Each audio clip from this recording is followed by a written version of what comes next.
Bienvenidos a Historiar. Este podcast fue creado y producido por la ASAI, Asociación Argentina de Investigadores de Historia. Un podcast sobre historia argentina, latinoamericana y mundial. Acompáñanos en este recorrido por el pasado para pensarnos en el presente.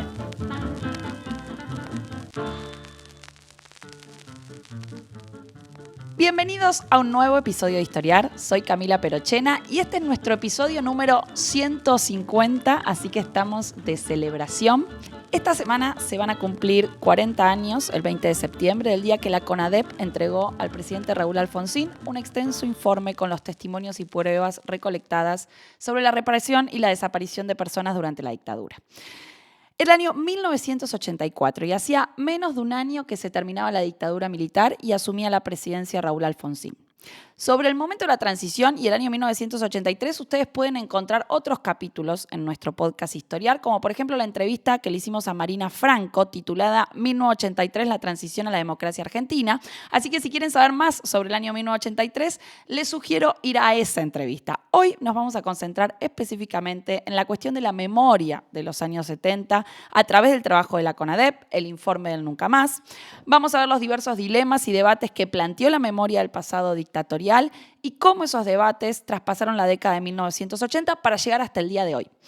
Y para eso estamos con dos especialistas que trabajaron estos temas. Emilio Krenzel, investigador del CONICET y profesor de la UBA, y autor, entre otros libros, de la historia política del Nunca Más. Y Hugo Besetti, investigador del CONICET y autor del libro Pasado y Presente, Guerra, Dictadura y Sociedad en Argentina. Bienvenidos ambos a Historiar. Un gusto tenerlos acá. Igualmente, muchas gracias por la invitación. Bueno, muchas gracias. Gracias. Bueno, me gustaría arrancar preguntándote a vos, Emilio. ¿Qué fue la CONADEP? ¿Cómo fue el proceso político que llevó a la creación de la CONADEP? La CONADEP es la sigla de Comisión Nacional sobre la Desaparición de Personas. Fue creada el 15 de diciembre de 1983, 5 días después de recuperada la democracia, por decreto 187/83. Tenía por metas recibir denuncias y pruebas sobre las desapariciones y remitirlas a la justicia, investigar el destino de las personas desaparecidas y la ubicación de los niños sustraídos, denunciar todo intento de ocultamiento o destrucción de pruebas relativas a estos hechos y producir un informe final luego de los 6 meses originalmente pautados para su investigación sobre los resultados a los que había arribado. La creación de la CONADEP fue una iniciativa del presidente Alfonsín meses antes de asumir la presidencia, cuando el Movimiento de Derechos Humanos presionaba por la constitución de una comisión parlamentaria bicameral que investigase todas las prácticas del terrorismo de Estado, con asesoramiento del Movimiento de Derechos Humanos y sin plazo de finalización para esa investigación. Alfonsín inicialmente había accedido a esa demanda, pero luego quizás toma conciencia que una investigación del Congreso embarcaría a los distintos partidos políticos en una puja por efectuar la sanción más dura contra las Fuerzas Armadas y que ello pondría en jaque a su gobierno, pero sobre todo a su programa de justicia que buscaba castigar a las más altas responsabilidades, esto es, a las juntas militares. Entonces se inclinó por la constitución de esta comisión, que estaba conformada por personalidades de la sociedad civil, el escritor Ernesto Sábato, la periodista Magdalena Ruiz Guiñazú, el cardiocirujano René Favaloro, pero también por integrantes del Movimiento de Derechos Humanos, a los cuales convocó a integrarse a la comisión, y por una representación del Congreso, tanto de diputados como senadores.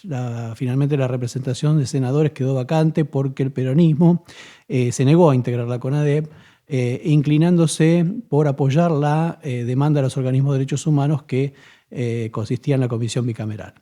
De este modo se conforma la CONADEP como una alternativa a la comisión bicameral y que, digamos, conjuga un aspecto novedoso como es esto de las personalidades notables que por su aparente neutralidad ante lo sucedido en materia de violencia en el país otorgaban a la comisión un viso de justamente de neutralidad frente a las pujas que se desenvolvían en ese momento, una representación parlamentaria y miembros de los organismos de derechos humanos, porque pese al rechazo del movimiento de derechos humanos a esta idea de la Comisión de Personalidades, algunos integrantes del movimiento, especialmente la Asamblea Permanente por los Derechos Humanos, aceptaron participar.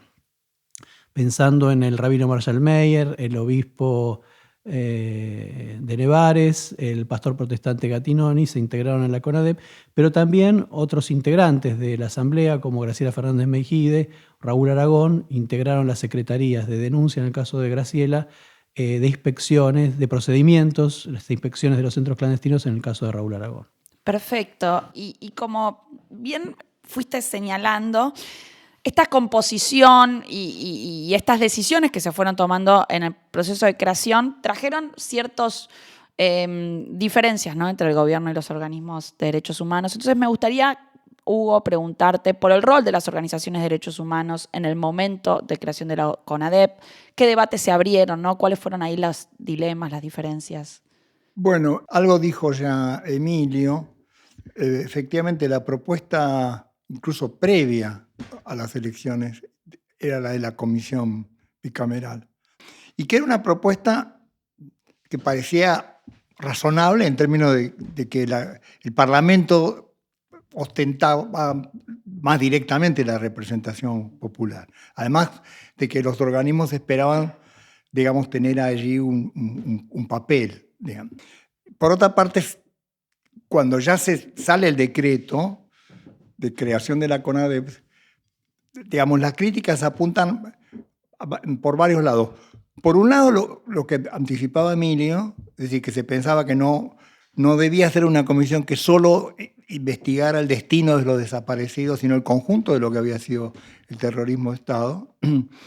Por otra parte, que se le había puesto un plazo, que era un plazo bastante limitado, eran 6 meses, y que no tenía demasiada potestad. Por ejemplo, esa comisión no podía, y de hecho no lo pudo hacer, interrogar, supongamos, por ejemplo, a los militares que podrían dar información o cosas de ese estilo. Con lo cual, lo primero que habría que hacer, reflexionando después de 40 años, es que había buenas razones para que esa comisión realmente no llevara a cabo una tarea significativa, como había sucedido con otras situaciones parecidas, con otras comisiones de verdad en el mundo. En el mundo, pero también en la Argentina, ¿no? Es decir, que las comisiones se arman, pero no necesariamente llevan a buen puerto, ¿no? Aquello que se propone. En el caso de Alfonsín, yo agregaría algo a lo que decía Emilio. Alfonsín no quería reabrir la discusión sobre el conjunto del terrorismo de Estado, porque era muy difícil evitar que se discutiera el periodo peronista, digamos, ¿no? Y efectivamente él estaba en ese momento en una situación, incluso en el límite que le puso, el límite que puso es que debía investigarse a partir, digamos, del 24 de marzo de 1976 y no para atrás, que no quería abrir esa otra zona de conflicto, quiero decir. Ahora, lo que sucedió allí es que efectivamente hubo un rechazo inicial, hubo un sector, particularmente madres, liderada en ese momento por Ede Bonafini, que era una figura dominante y en la escena pública, que siempre mantuvo su oposición. El reto se fue incorporando, pero yo diría que el gran éxito, la condición del éxito de esa comisión, y que pudo realmente realizar una tarea que todos, o casi todos prácticamente, después reconocieron, lo fue logrando a partir de su propio trabajo. Es decir, no fue algo asentado, no sé qué piensa Emilio, quiero decir, tanto en la función del Estado, ¿no? Sino, si se incorporaron después, de hecho, los organismos que brindaron sus archivos, que facilitaron los testimonios, que incluso brindaron personal, que incluso brindaron su red a nivel nacional, porque lo importante es que la comisión actuó a nivel de todo el país. Y su propia acción era más que una investigación simplemente administrativa, judicial o de tipo judicial, sino que era una movilización que daba voz, de alguna forma, hacía hablar a quienes en muchos casos, sobre todo en el interior, no habían tenido oportunidad nunca de contar. Entonces fue produciendo por su propio trabajo una movilización de la memoria. Y yo creo que fue eso lo que de algún modo inclinó digamos, en el propio trabajo a la participación de los organismos o de los sectores de los organismos que habían estado durante años, de alguna manera, realizando esa actividad. Con lo cual, en realidad, yo diría como conclusión, digamos, primero, la comisión operó mucho más como una comisión desde la sociedad que desde el Estado, más allá de que haya sido desde el Estado quien le daba, por así decir, una primera y básica legitimidad de origen, ¿no? Y en segundo lugar, que hay que entenderla como la continuación, digamos, las condiciones que se dieron para su acción tuvo que ver con la acción previa de los organismos. Justamente en un momento que yo diría que es el mejor momento, el más virtuoso, ¿no?, de la acción de los organismos, que es allí donde los organismos trabajaban en contacto mucho más directo con lo que estaban investigando, asistiendo, de alguna manera conteniendo en la sociedad, ¿no? Es decir, y no tanto en la relación que después se va a dar más superestructural, digamos, con el Estado y los partidos, ¿no? Sí, la investigación a poco de andar va produciendo un proceso que se traduce en una doble legitimación o una mutua legitimación entre el Movimiento de Derechos Humanos y la CONADEP. Hay que remarcar, como señalábamos antes, que la CONADEP nace en una situación de profundo aislamiento, rechazada por el Movimiento de Derechos Humanos, rechazada en el Parlamento por el peronismo, la centroizquierda, el Partido Intransigente, la Democracia Cristiana, representada por Augusto Conte, miembro del Centro de Estudios Legales y Sociales, y por supuesto rechazada por las Fuerzas Armadas y la prensa aliada a los militares, que reclamaba la formación de una comisión para investigar el terrorismo subversivo, que veía en la CONADEP una expresión de un ánimo de venganza y de revancha, de la subversión derrotada en la guerra, etc. Y en ese marco, y además la desconfianza entendible de los organismos de que figuras como Ernesto Sábato, que no tenían experiencia en la investigación de ese tipo de procesos criminales, condujera la comisión y que esa comisión produjera un resultado sustantivo. Entonces, por eso reclamaban la comisión del Congreso, porque además desconfiaban de la política de justicia del gobierno de Alfonsín. Y se va desencadenando a partir, como decía Hugo, de la propia marcha de la comisión, esta legitimación recíproca, porque los organismos de derechos humanos encuentran que la comisión tiene voluntad de investigar y empiezan a colaborar a partir de entregando los archivos que poseían, los testimonios y denuncias que habían recolectado durante la dictadura, ofreciéndose para recolectar testimonios en aquellas provincias donde la CONADEP no creó delegaciones por el escaso tiempo que tenía para investigar, ofreciendo locales para que la CONADEP tuviera espacio o sedes para trabajar en algunas provincias del país. Bueno, luego participando, yendo a dar testimonio. Había algunos integrantes de los organismos que no querían dar testimonio ante la CONADEP porque eso significaba reconocerla como la comisión investigadora cuando la rechazaban y proponían una alternativa parlamentaria. Y también luego participando de las inspecciones en los centros clandestinos y en otras iniciativas importantes que desarrolló la CONADEP, como fue el programa Nunca Más, programa de televisión que se emitió el 4 de julio del 84 y que alcanzó una audiencia de cerca de 1.600.000 personas, superior a la del ranking el rating de los otros 3 programas de canales abiertos que había en paralelo al programa Nunca Más. Es decir, que hubo una colaboración sustantiva que iba legitimando la actividad de la comisión y de parte de la comisión se producía el efecto inverso, que era la legitimación de las voces y el testimonio de los organismos, de los familiares, de los sobrevivientes. Y creo que es preciso, exacto lo que señala Hugo en relación a...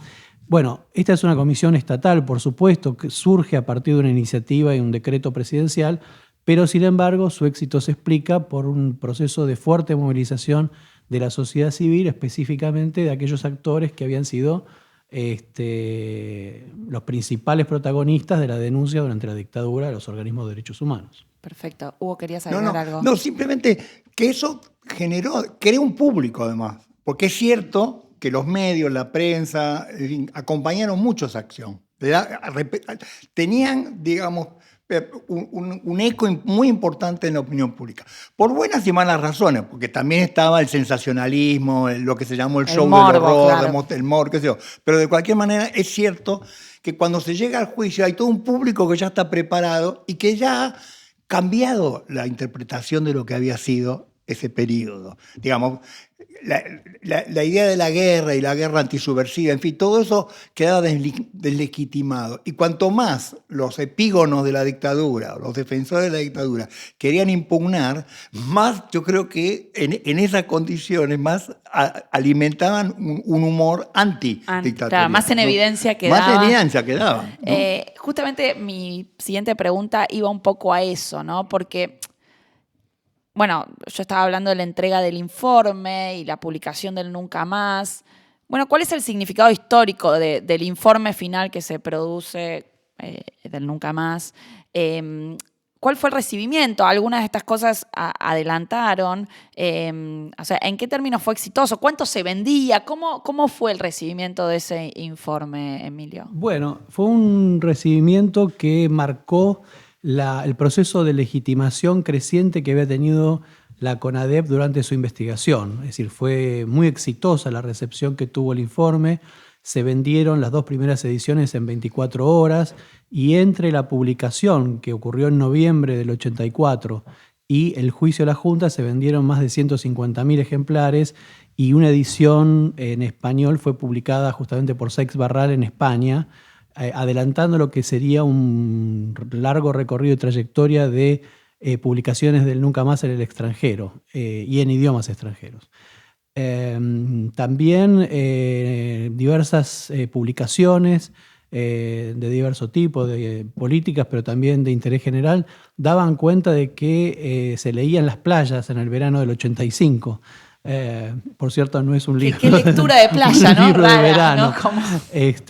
Pero la valoración del informe fue muy variada al interior del movimiento de derechos humanos.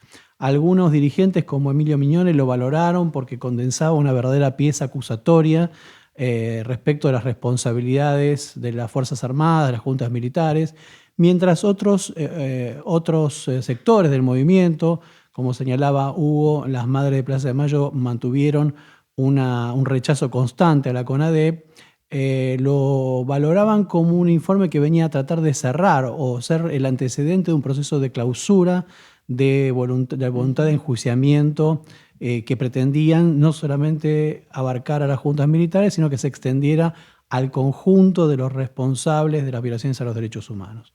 Es decir, que contrariamente a lo que podemos suponer, dentro del movimiento de afectados no fue unánime la recepción y la valoración del Nunca Más. Fue más fuerte quizás en la opinión pública general, porque venía a romper el monopolio de la interpretación que hasta ahí había ejercido la dictadura acerca de qué había pasado en el país. Y lo hacía desde un lugar de autoridad, puesto que era una comisión oficial, integrada por personalidades reconocidas, inobjetables en términos de su no inscripción en ninguno, entre comillas, de los bandos que disputaban los sentidos del pasado en ese momento y que habían hecho un trabajo a conciencia. Entonces, y que había sido difundido en varias instancias, entre ellas el programa de televisión.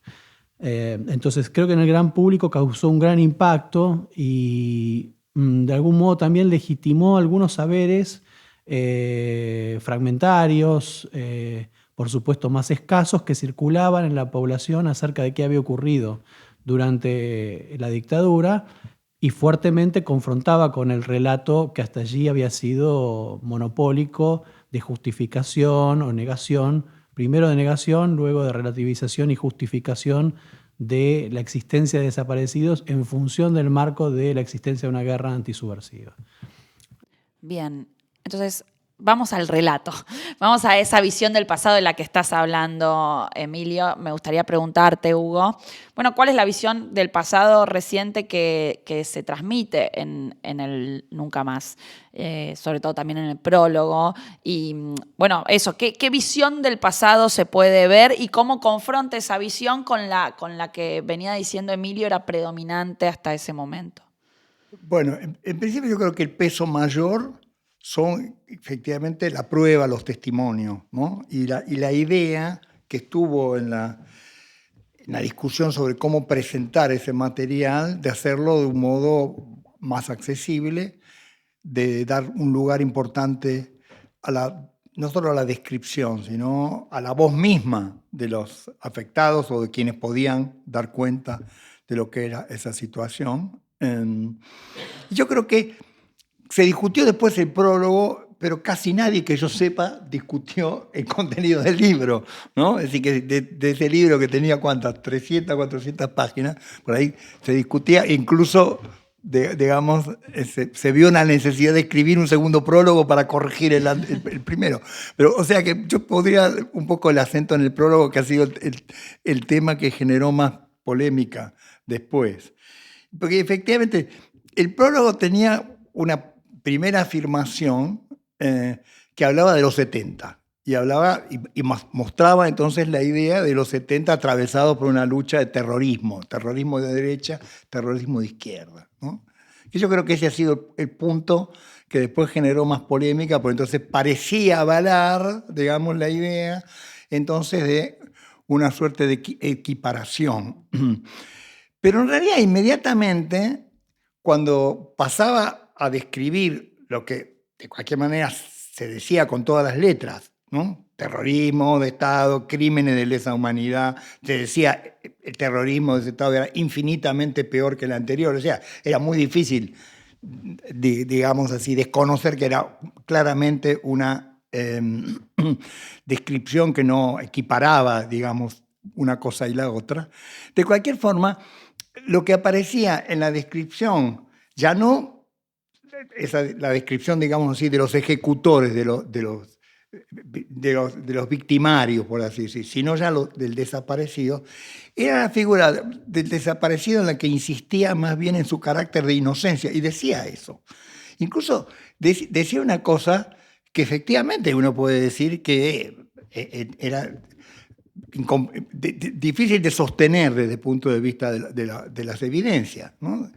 De que la mayoría de los desaparecidos no eran combatientes, no habían pertenecido a la parte más activa de la guerrilla, porque se decía en realidad los combatientes o habían muerto en acción o se habían suicidado con la pastilla, etc., ¿no? Con lo cual, incluso en la descripción de la figura del desaparecido, aparecía como una figura que se ejemplificaba en mujeres embarazadas, en madres, en monjas, en fin. Con lo cual, digamos así, construía una figura que en parte, digamos, destacaba la condición de una suerte de víctima pura, ¿no? Que no estaba contaminado. O sea, que el tema del terrorismo que aparecía en todo caso como en el preámbulo, ¿no? Oponiendo esa visión bipolar de la violencia, y que en realidad venía de antes, hay que decirlo, esa visión bipolar de la violencia venía de antes, digamos. O sea, la idea, lo de la teoría de los dos demonios, lo que vos estás diciendo es que no es de los 80, absolutamente, sino que ¿no? se puede rastrear en los 70. Es más, venía de antes y no venía de lo que podríamos decir la derecha reaccionaria o las visiones más reaccionarias, porque para esas visiones había una sola subversión, digamos, ¿no? Incluso la versión de la dictadura, que alguna vez apeló en su discurso a la idea de los dos terrorismos y de que ellos venían como a imponer orden. Y yo creo que algunos lo creyeron. Algunos, quiero decir, el diario La Opinión, Jacobo Timerman, que pensaba que en todo caso había por lo menos un sector dentro del elenco militar que iba a poner orden y que era preferible al caos que reinaba en los años previos, ¿no? Esa idea estaba, pero de cualquier manera no es que tomaban por igual a esas dos expresiones de la violencia, sino que decían, incluso lo justificaban de este modo o lo conceptualizaban de este modo. Estaba el terrorismo, digamos, de izquierda, Y estaba esa violencia que eran los anticuerpos, usaban anticuerpos, digamos, espontáneos que la propia sociedad o sectores generaban para defenderse del otro que era el peligro mayor. Sí, de hecho usa la expresión un terrorismo infinitamente peor que viene desde el Estado, ¿no? O sea, claro. Cuando se refiere al terrorismo de Estado, dice que es infinitamente peor. Pero quiero decir, la fórmula del terrorismo de izquierda y derecha era una fórmula que no venía tanto de ese sector, sino o que en todo caso, cuando fue utilizada por la dictadura, no eran equiparables, porque decía había uno solo, el otro era en todo caso una reacción espontánea que había que ordenar, disciplinar e incorporar, nada más. No, pero venía, es más, uno lo puede encontrar en la propia APDH, en la Asamblea Permanente de los Derechos Humanos, que nace en el 75, siempre surgió, hay que ver ese origen, siempre surgió más bien como una crítica al foquismo, decíamos, a la acción voluntarista, digamos, descolgada o despegada de la acción de una izquierda más apegada en lo social, en la acción sindical, digamos, era más bien el tipo de crítica que estaba presente incluso en partidos de izquierda, ¿no? En partidos que no veían en la guerrilla más bien un obstáculo al avance hacia un proceso de transformación. Allí comienza, digamos, ¿no? Me interesa retomar esto que estaba diciendo Hugo, sobre todo la cuestión de la representación de los desaparecidos en el informe del Nunca Más, ¿no? Hugo acá señalaba lo de como una víctima pura. ¿Qué implicancias, qué debate generó eso, Emilio? Esa representación de los desaparecidos, la idea de víctima.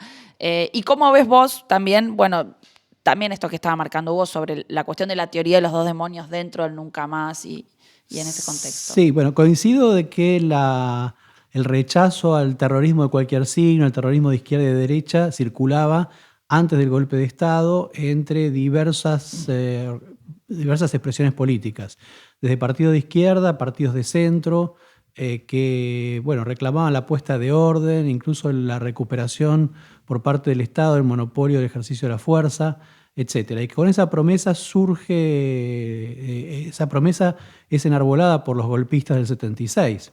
Y pensaba cuando un año después del golpe, Walsh en su carta abierta discute el papel de la Junta Militar como la fiel balanza entre dos terrorismos y le adjudica la condición de continuidad de las 3A. Bueno, por supuesto no pretendía que la Junta admitiera esa acusación, sino que esa carta que fue distribuida a distintos partidos políticos y organizaciones trataba de discutir esa representación que estaba muy diseminada en la sociedad y que la Junta trataba de sostener.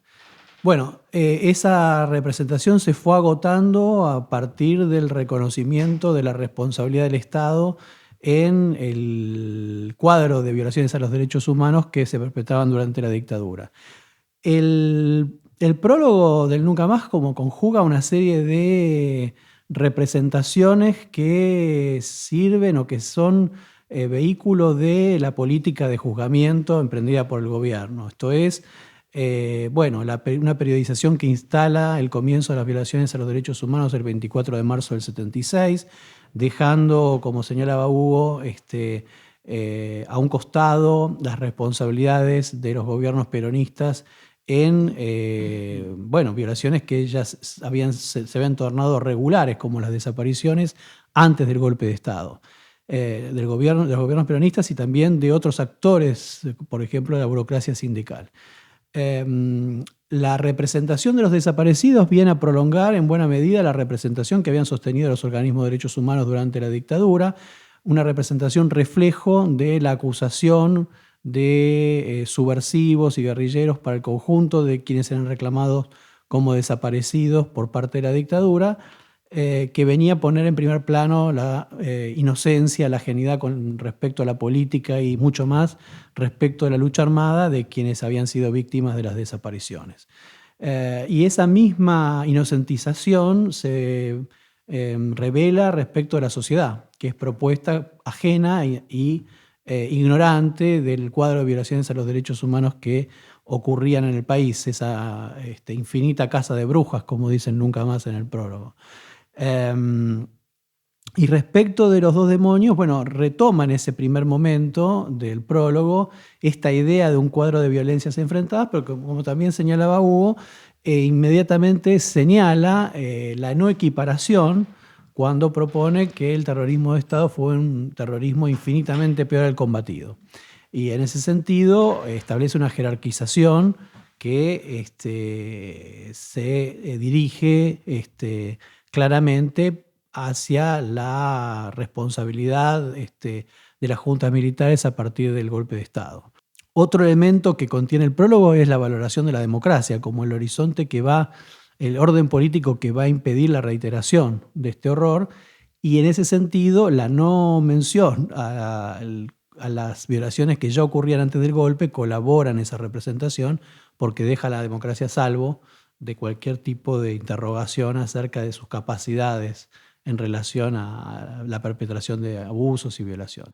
Ahí habría como, en la cuestión de los dos terrorismos, pero después de la inocentización de las víctimas, habría como una tensión, ¿no? Como en esas dos interpretaciones se podría decir algo así, como, bueno, por un lado se habla de dos terrorismos al principio, pero después en realidad es difícil sostenerlo de la idea de los dos demonios en el sentido que se habla de víctimas puras. Y sí, porque digamos, según el prólogo, a partir del 24 de marzo se instala un terrorismo infinitamente peor al combatido. Se supone que ese terrorismo de Estado sigue combatiendo algún tipo de terrorismo, pero el cuadro de las víctimas, el universo de las víctimas, es ajeno a ese terrorismo combatido por el infinitamente peor.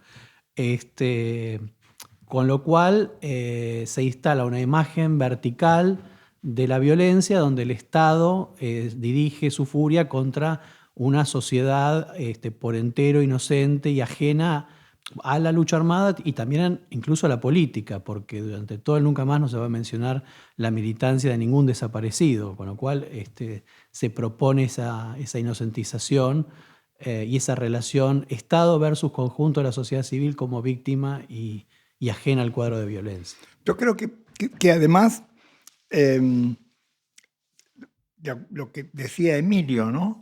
Devuelve a la sociedad una imagen de inocencia y en ese sentido, está bien, digamos, su objetivo no es poner un marco histórico. En realidad, uno podría decir, bueno, esa primera presentación de los dos terrorismos parece más como una introducción que no se sabe, o quizá uno puede decir, bueno, está como preveyendo, digamos, ¿no? Y de alguna manera defendiéndose contra la crítica que presuponen, porque además ya estaba establecida, de que en realidad no estaban investigando y no se estaban ocupando de la guerrilla y de las víctimas de la guerrilla, lo cual en realidad tenía que ver con que el mandato que tenía esa comisión era ocuparse de los desaparecidos, ¿no? Y no había desaparecidos entre las víctimas de la guerrilla. Pero de cualquier manera yo creo que tiene que ver un poco con una especie de paraguas defensivo frente a eso. Cosa que además lo dicen al final en el prólogo. El prólogo aparece al final. Se nos ha acusado pero bueno, nosotros condenamos, claro, ¿no? Pero finalmente lo que aparece ahí y se resuelve y se refuerza mucho en el final, e incluso en el título, en la capacidad de imponer un símbolo tan importante de esos años como es el Nunca Más, y que apunta al futuro. Entonces, cargar demasiado las tintas sobre la sociedad significa decir, bueno, ¿qué democracia podemos construir? Digamos, me parece que en la proyección de la democracia futura, digamos, aparece la necesidad de contar con una sociedad más bien inocentada y separada de las responsabilidades sobre los crímenes que se habían cometido, ¿no? Claro, se estaba construyendo la democracia y necesitabas poder construir esa democracia, claro, con la sociedad que tenías. O sea, ¿no? Que era una ficción virtuosa, digamos, pero no dejaba de ser una ficción. Clarísimo, clarísimo. Bien, con este cierre nos vamos a ir a un pequeño corte y ya volvemos porque vamos a seguir conversando sobre, bueno, estas visiones del pasado, pero en los últimos 20 años. Muchas gracias, ya volvemos. Este es el podcast de ASAIG, la Asociación Argentina de Investigadores en Historia. Te invitamos a asociarte y a seguirnos en las redes, en Twitter, en Facebook e Instagram. Toda la información sobre la asociación la podés encontrar en nuestra página asaig.org.ar. Te esperamos todos los sábados con un nuevo episodio de Historiar, sobre los grandes temas de nuestro pasado, abordados por especialistas e historiadores profesionales de manera cordial pero rigurosa. Seguimos con nuestro episodio de hoy. Muy bien, volvemos entonces y me gustaría que ahora pasemos demos un salto al 2003 y al gobierno de Néstor Kirchner, porque es durante el gobierno de Néstor Kirchner cuando se elabora un nuevo prólogo del Nunca Más. Y me gustaría, Emilio, preguntarte qué tipo de memoria sobre el pasado reciente se expresa en ese nuevo prólogo elaborado durante el gobierno kirchnerista. Bueno, ese nuevo prólogo se incluye en una edición publicada a raíz del 30º aniversario del golpe de Estado, 2006, y está firmado por la Secretaría de Derechos Humanos de la Nación, en ese momento integrada por Eduardo Luis Duhalde y Rodolfo Matarolo, quienes habían sido en los años 60 defensores de presos políticos, habían integrado diversas organizaciones revolucionarias y luego del golpe de Estado forman la Comisión Argentina de Derechos Humanos, que estuvo muy activa en la denuncia de la dictadura. Ese nuevo prólogo, tiene una fuerte marca fundacional, que es la que Néstor Kirchner quiso imprimir a su gobierno, entre otras áreas, en el campo de los derechos humanos. Y mantiene una serie de diferencias, opone una serie de distancias respecto del prólogo original y a la vez presenta ciertas similitudes. Entre las diferencias podemos señalar que el nuevo prólogo no contrapone, como el informe Nunca Más, el prólogo original de la CONADEP, la democracia con la dictadura, sino que enfatiza el carácter fundacional y novedoso y original del gobierno de Néstor Kirchner respecto de sus predecesores constitucionales, y se propone este gobierno como un momento histórico y excepcional en ese camino por las medidas que estaba tomando en materia de derechos humanos.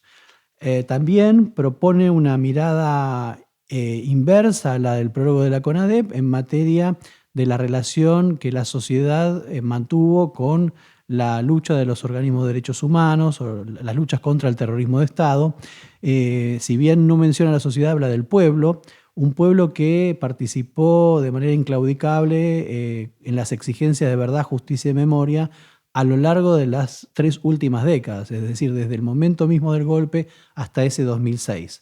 Una imagen, por cierto, idealizada del pueblo que luego voy a retomar.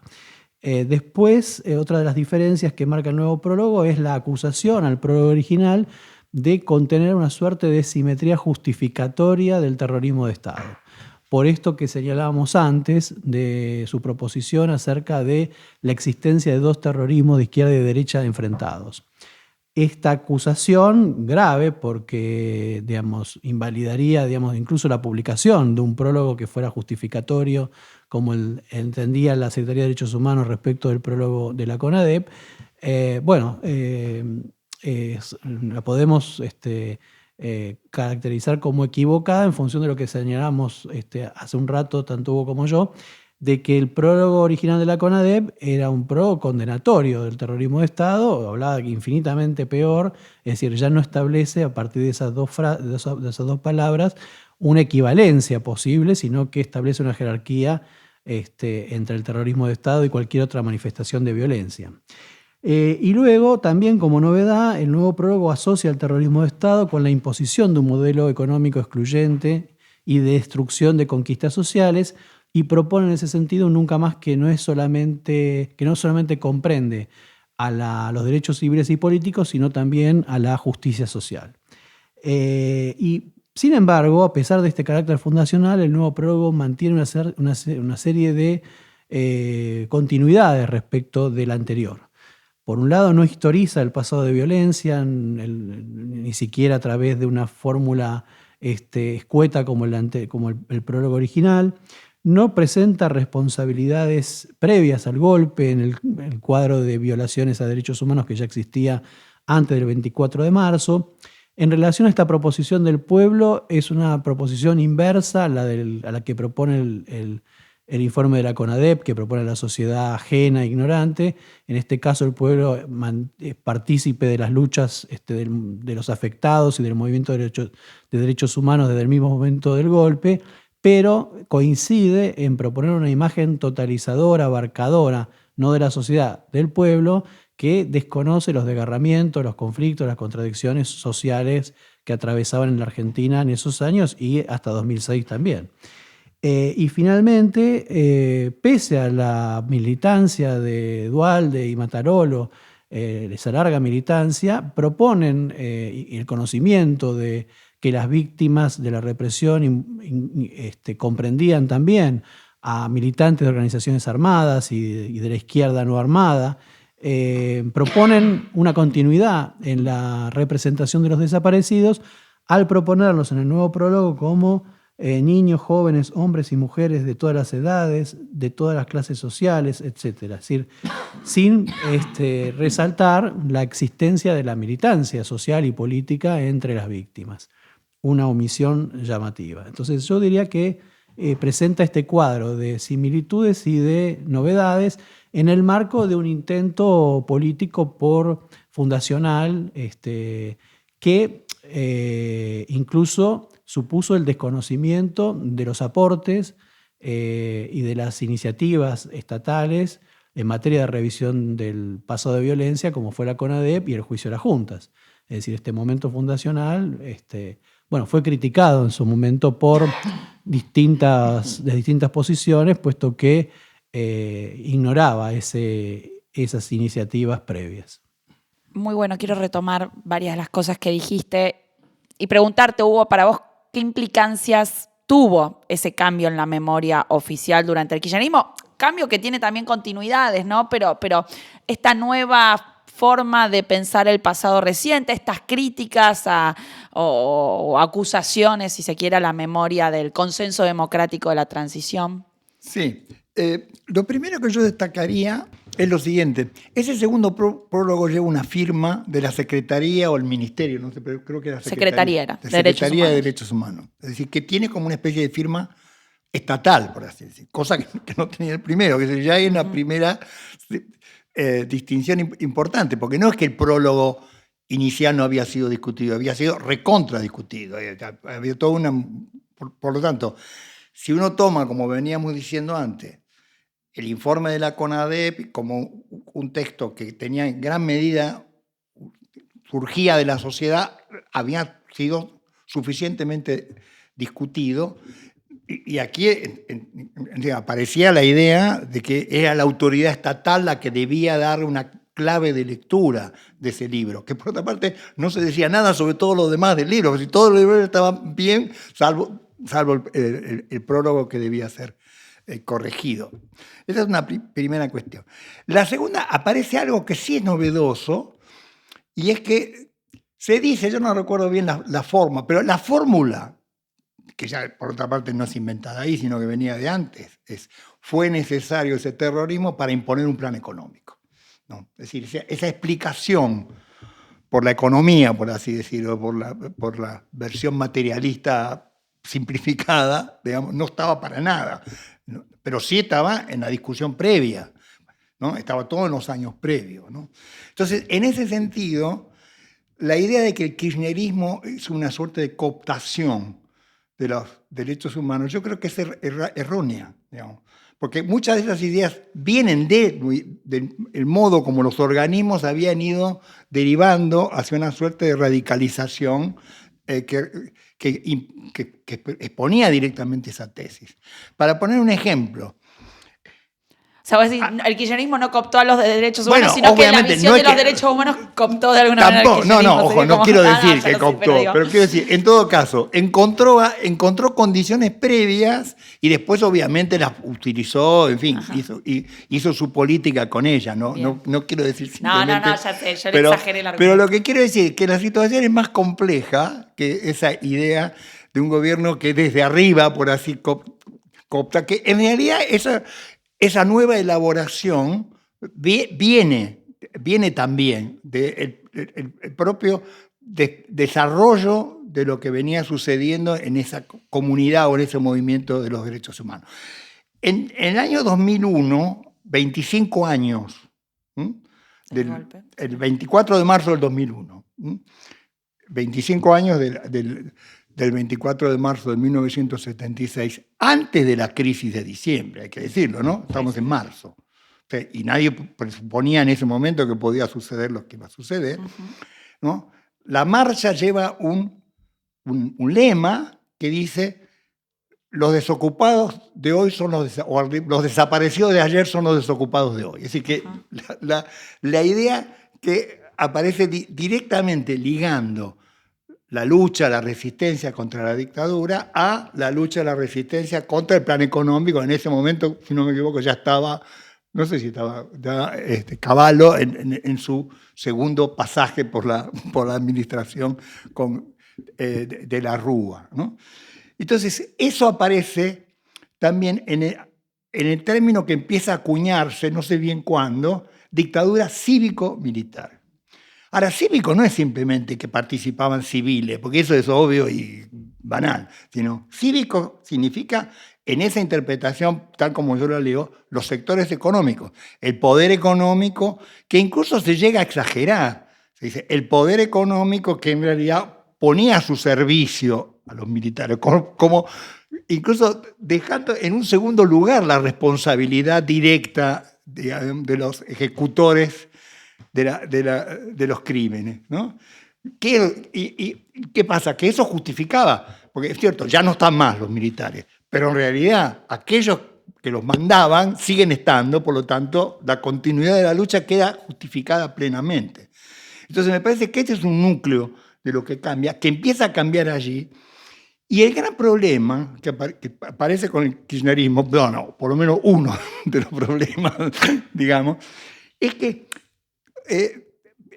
digamos, convierte eso en algo así como doctrina de Estado, ¿no? Porque en realidad, si uno conoce la experiencia en el mundo, digamos, Alemania, España, así que pasaron por situaciones de dictaduras y de masacres, siempre en el movimiento de aquellos que representan directamente a las víctimas hay un proceso de cierta radicalización. Siempre quieren castigar y castigar y castigar. Pero ¿qué es lo que sucede? Que en general son o los partidos políticos, que de aquí no hemos dicho mucho, pero habría que decir algo sobre la defección de los partidos políticos en este tema, o los partidos políticos o el propio Estado, operan siempre como mediadores, ¿no? Como atenuadores de ese punitivismo extremo que aparece o esa visión miliciana, digamos, que aparece en los directamente afectados, ¿no? Pero el problema aquí es que a partir de un momento que para mí es clave, ¿no? Que es el ingreso de Néstor Kirchner a la ESMA, el 24 de marzo de 2004, creo que es, 2004. En el 2004, donde decide, incluso en contra de su propio partido, con la oposición de gobernadores que sacan una solicitada, porque han quedado excluidos, digamos, no han sido invitados.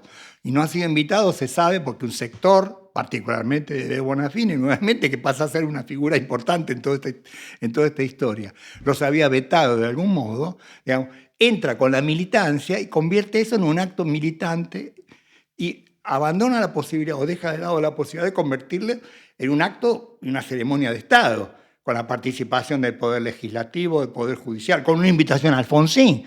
Y además dice esa barbaridad de que el Estado no había hecho nada, ¿no? Es cierto que después se disculpa, pero se disculpa privadamente, nunca públicamente hizo una suerte de rectificación, digamos, desde el lugar, digamos, de jefe de Estado sobre lo que había sucedido. Entonces yo creo que ahí, a partir de ahí, bueno, sí, después uno puede empezar a ver de qué modo eso se despliega hacia formas cada vez más sectarias y por otra parte tiene su correlato en que del lado de los organismos pierden un poco esa relación tan directa con lo que podría ser demandas de sectores más carenciados, una visión más integral de los derechos violados, etc.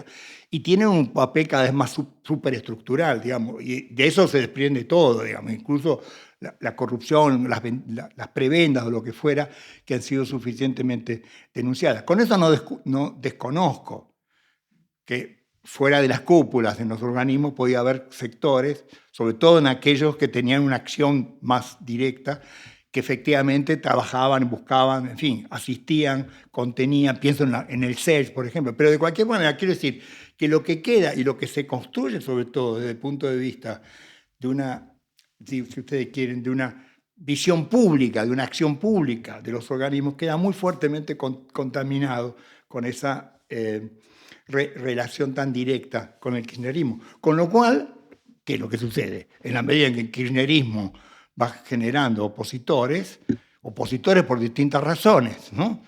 Opositores hacia los elementos que podrían ser, si ustedes quieren, ligados efectivamente a la justicia social y a los derechos, y opositores que vienen de la vieja resistencia antiperonista, lo que fuera. Los derechos humanos quedan como blanco de esa oposición, identificados con el kirchnerismo y por lo tanto deslegitimados del mismo modo y con una imagen de fracaso equivalente a lo que fue la experiencia kirchnerista. Clarísimo. ¿Querés sumar algo así? Sí, bueno, ese proceso de mimetización entre una fracción importante del movimiento de derechos humanos y el Estado trajo diversos desafíos y problemas. Aquí en la Argentina se piensa al Estado como el único actor que puede violar los derechos humanos. Y la participación como funcionarios de Estado de muchos militantes importantes del movimiento de derechos humanos, significa el obstáculo de poder denunciar al Estado como actor que viola esos derechos, puesto que son parte integrante, parte del funcionariado y de la burocracia de la memoria de los derechos humanos a la cual se integran. A la vez también aparece un escollo para el Estado, en la medida que, sin pensar que el Estado es ajeno a intereses particulares, etc., a la posibilidad de que el Estado enuncie con una voz propia ciertas cuestiones relativas al campo de los derechos humanos y que no subordine esa voz a las ideas o representaciones que tienen determinados organismos de derechos humanos acerca de esas cuestiones. Es decir, uno podría decir en otro plano, no podría imaginarse un Ministerio de Economía que se subordine a lo que piensan las asociaciones de consumidores en materia de cuál es el índice de inflación, que siempre es mucho más alto que el índice que el Estado propone, o al índice de desocupación, etcétera, ¿no? Pero si yo en mi barrio cuando voy a comprar me encuentro con que, es decir, la construcción de una política pública y de una voz estatal que tenga autoridad y legitimidad en la sociedad, justamente depende de cierta capacidad de independencia técnica del Estado en la construcción de índices, de indicadores, del escenario en el cual intervienen las políticas públicas y las políticas de los diversos actores. Y que se vuelva un escenario cuyos indicadores son compartidos por todos y no que se vean cuestionados o deslegitimados a partir de la consideración de que hay algún tipo de manipulación espuria de esos indicadores. Y en ese sentido creo que es mucho más compleja los efectos de la mimetización, no solamente de cierta fracción del movimiento de derechos humanos, sino de otros movimientos sociales cuando entran a participar del elenco estatal, de determinado gobierno además, es decir, que quedan sujetos, como señalaba Hugo, a el cuadro de enfrentamientos políticos de ese gobierno, con lo cual pierden independencia y voz propia. Es un dilema difícil, no creo que haya sido fácil, puesto que se encontraban con un gobierno que venía a dar en apariencia satisfacción a demandas de larga duración del movimiento de derechos humanos, de la reapertura de los juicios, la transformación de los excentros clandestinos en sitios de memoria, nuevas políticas de reparación, creación de un Día de la Memoria en el calendario nacional, es decir, una fuerza en el discurso estatal a la importancia de los derechos humanos, un acceso a los principales líderes del movimiento, a un reconocimiento oficial, etcétera, etcétera. Es decir, eran muchas cuestiones, un set de políticas públicas que involucraban prácticamente el conjunto de las demandas del movimiento de derechos humanos hasta el 2003. Entonces, hay que también situar la complejidad del desafío que suponía qué hacer frente a un gobierno, una conducción del Estado que venía a proponer esa satisfacción de demandas, ¿no? Clarísimo. Quiero llevarlos a una última pregunta que está relacionada en parte con lo que estamos hablando, y es el debate en torno al número de los desaparecidos que surge del informe del Nunca Más, y también el número de desaparecidos que dan los organismos de derechos humanos. Entonces, me gustaría preguntarle a ustedes como historiadores cómo podemos pensar la cuestión del número de los desaparecidos y cómo insertarnos en ese debate. Bueno, yo no puedo contestar porque soy sociólogo. No. Yo tampoco. Ninguno de los dos. Bueno, no sé, a ver, yo encontré una cuestión llamativa, que en el informe de Nunca Más se dan dos cifras diferentes. 8.960 en la sección El secuestro y las conclusiones, y 8.961 al inicio del capítulo 2, víctimas.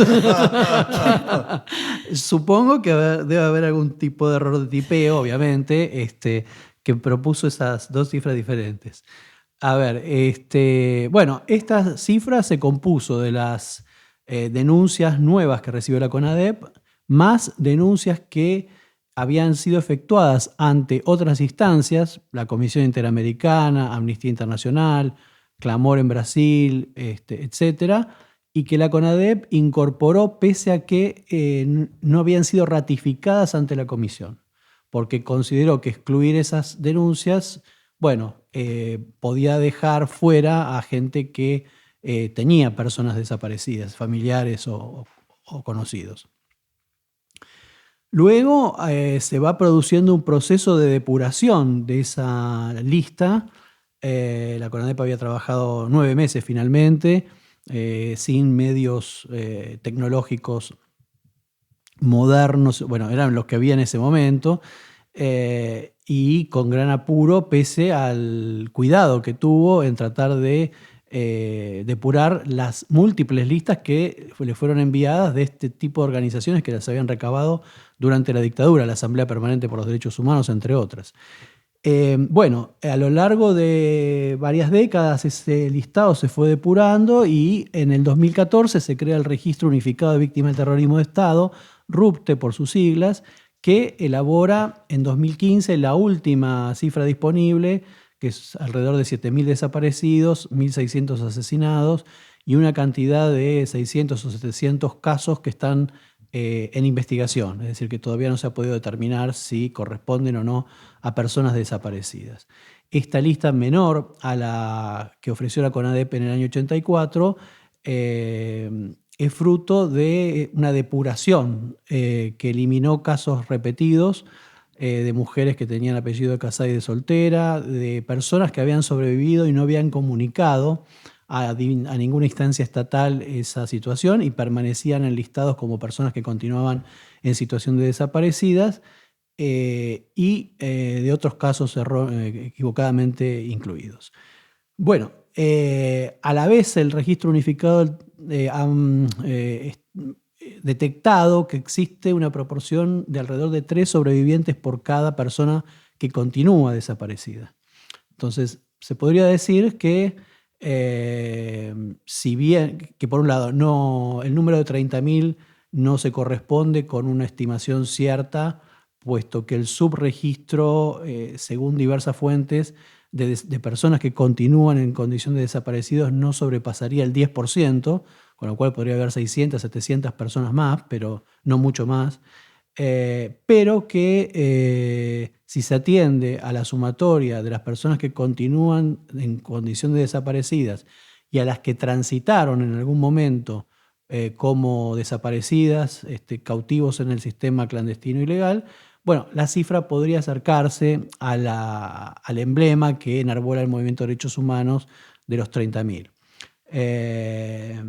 Bueno, aquí hay varias cuestiones que se conectan con lo que señalábamos antes. El Estado ha ofrecido a lo largo de los 40 años de democracia registros diversos. La CONADEP fue un esfuerzo en ese sentido. El registro unificado de víctimas del terrorismo de Estado lo es en este momento, pero la debilidad de la voz del Estado hace que esos registros queden opacados por aquellas cifras que enarbola el movimiento de derechos humanos y también por los intentos de delegitimar al movimiento de derechos humanos cuestionándolo por enarbolar esa cifra. Entonces, la voz estatal queda subordinada a ese escenario de una disputa que uno entiende se desenvuelve en general por malas razones. Es decir, quienes impugnan al movimiento de derechos humanos y la cifra de 30.000 no lo hacen por un ánimo de verdad, sino de mostrar que hay algo de falaz e ilegítimo en las demandas del movimiento. Y quienes se aferran a la cuestión del símbolo y del emblema, ahí sí cabría la cuestión histórica, están desconociendo el carácter histórico de la cifra y que toda cifra fue variando en función de que se agregan denuncias, que se corrige y se saca, y que mantener lo que en algún momento durante la dictadura militar se estableció como una estimación, como la cifra que se corresponde con la verdad histórica, tiene sus riesgos, que justamente abrir la posibilidad para el cuestionamiento de aquellos que buscan relativizar o negar la importancia y la magnitud del terrorismo de Estado. Sí, yo diría, por un lado, que hay que distinguir en la discusión, digamos, lo que dice Emilio, es decir, hay quienes, y eso no sucedió solo en el caso argentino, utilizan la discusión sobre las cifras para discutir el conjunto de la interpretación, es decir, para negar los crímenes, digamos. Entonces, es una discusión que efectivamente no tiene nada que ver con una búsqueda de verdad, y ahí va lo de la pregunta por la historia o por la verdad histórica, digamos, a quienes tratan de extraer de esto digamos, que lo toman como un índice de un conocimiento de lo que fue esa experiencia, ¿no? Entonces, primero, los números fueron discutidos desde el comienzo, muy desde el comienzo. Uno puede ver en la revista Controversia, que sacaba el exilio en México, una discusión sobre el número.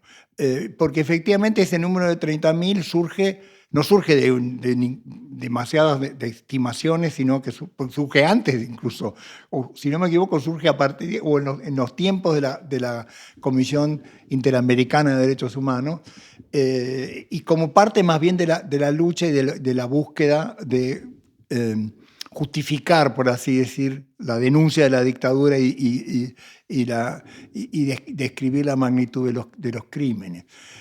Lo importante es que esa discusión permaneció abierta incluso dentro del movimiento de derechos humanos, ¿no? Por ejemplo, en un libro publicado por el CELS en los años 90, Emilio Mignone dice, esta cifra no puede ser discutida, pero yo considero que, y hace sus propios cálculos, incluyendo un poco en el sentido de lo que decía Emilio también. Bueno, hay que ver las víctimas que no desaparecieron, pero que pasaron por el sistema ilegal de detención, etcétera, y se acaba otro número, digamos.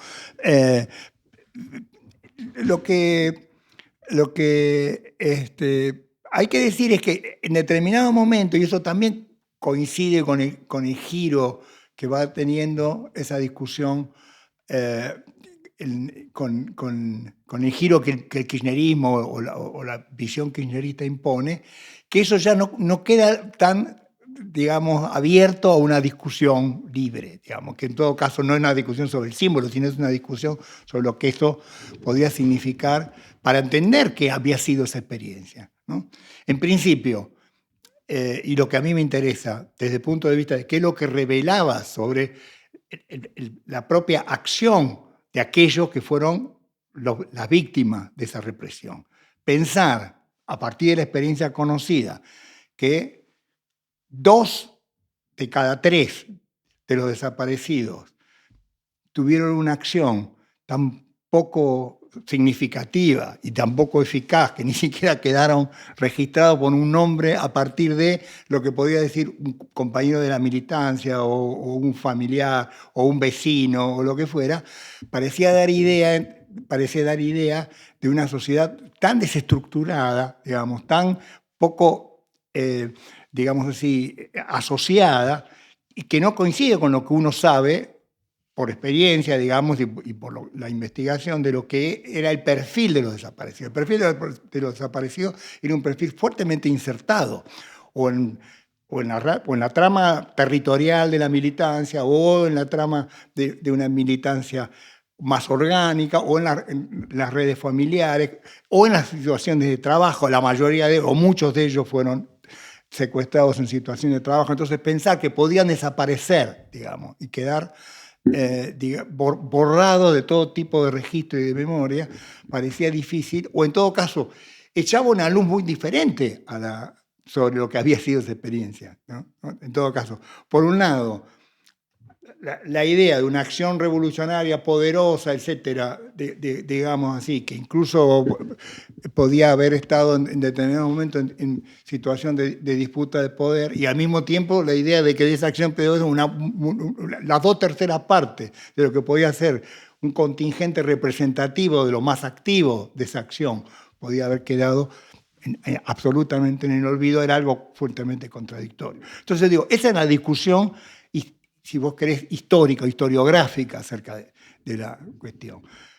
Pero en todo caso, lo que yo señalo es que esa discusión ha quedado, digamos, aplastada de alguna forma con la idea de que no se podía discutir el número, que era un poco también la discusión sobre determinado tipo de términos que imponían una visión, el término genocidio. No, si se puede discutir o no el término genocidio, o lo que yo decía antes sobre la caracterización de dictadura cívico-militar, y que tiene que ver un poco con ese intento de imponer una suerte de memoria, yo lo llamo memoria regimentada, ¿no? Pero que efectivamente fracasó o ha quedado limitado a grupos cada vez más cerrados, ¿no? Hugo, Emilio, lamento tener que cortarlos porque ya nos hemos pasado, pero ha sido un placer tener esta conversación con ustedes. Espero que a los oyentes les guste y nos encontramos el próximo sábado para el episodio 151 de Historiar. Muchas gracias. Muchas gracias a vos. Gracias a vos. Hasta luego.